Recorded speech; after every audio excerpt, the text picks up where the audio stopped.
పోలీసుల నుంచి తప్పించుకుని పారిపోతున్న దుండగులు అడ్డు వచ్చిన 40 మంది గ్రామస్తుల్ని కాల్చి చంపిన వైనం. భద్రతా ఏజెంట్ల నుంచి పారిపోతూ ఓ గ్రామంలో దూరిన ముష్కరులు తుపాకులతో 40 మందిని దారుణంగా కాల్చి చంపారు. ఈ దారుణమైన ఘటనలోని ఉత్తర మధ్య పీఠభూమి రాష్ట్రంలోని జురాక్ గ్రామంలో చోటు చేసుకుంది. వివరాల్లోకి వెళితే ఇక్కడ పశువుల కాపరులు, రైతుల మధ్య ఘర్షణలు జరుగుతున్నాయి. వీటిని అదునుగా చేసుకుని స్థానికంగా బందిపోట్లుగా చలామణి అవుతున్న సాయుధ పురుషులు స్థానిక ప్రభుత్వానికి వ్యతిరేకంగా ప్రజలను రెచ్చగొట్టేలా చేశారు.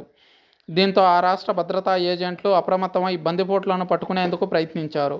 అది గమనించిన బందిపోట్లు కాల్పులు జరిపి అక్కడి నుంచి పారిపోయారు. ఈ దాడిలో పలువురు మృతి చెందగా ఆగ్రహించిన దుండగులు బైకులపై వెళ్తూ జురాక్, డకై గ్రామాలపై దాడి చేశారు. పారిపోతున్న ముఠా సభ్యులు 9 మందిని చంపి 6 ఇళ్లను తగలబెట్టారు. అలాగే మరికొంత దూరం వెళ్ళాక మరో గ్రామంపై విచక్షణారహితంగా దాడి చేసి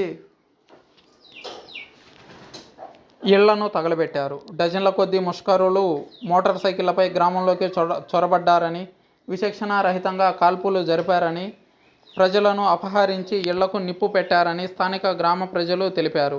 వారు మా గ్రామంలోకి ప్రవేశించి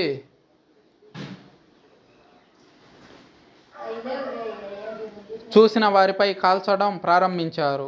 ఎలాంటి కనికరం లేకుండా 40 మందికి పైగా హత్య చేశారు. నేను సమీపంలోని గ్రామానికి తప్పించుకోగలిగాను. ఇప్పటి వరకు నేను నా కుటుంబ సభ్యులను చాలామందిని చూడలేదు అని దుండగుల దాడి నుంచి పారిపోయిన జురాక్ నివాసి బాబా గిడా అలియా చెప్పారు.